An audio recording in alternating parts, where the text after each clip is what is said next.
इनको एक गाना बता दो, कौन सा गाना याद आ रहा है कि एगो नचनिए कारण कनिया के भुलाए गइला ना, एगो नचनिए कारण कनिया के भुलाए गइला ना।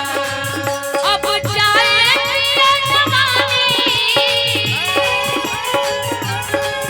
अब जाए पिया जवानी जराई रे गइला ना, ओए जराई रे गइला ना।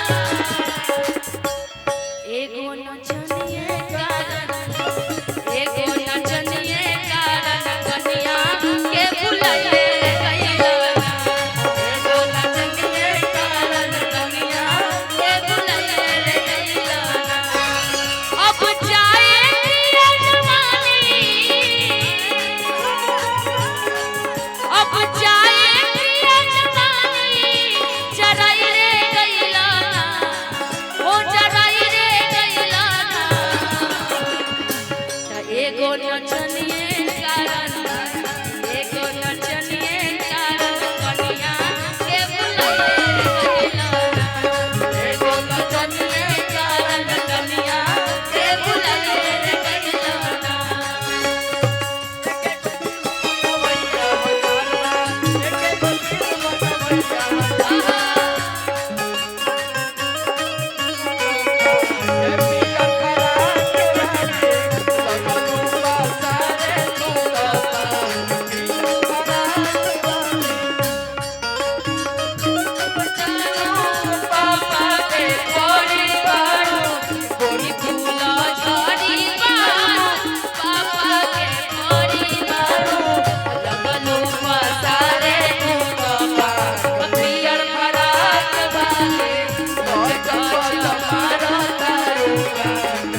के बाद एक सैड सॉन्ग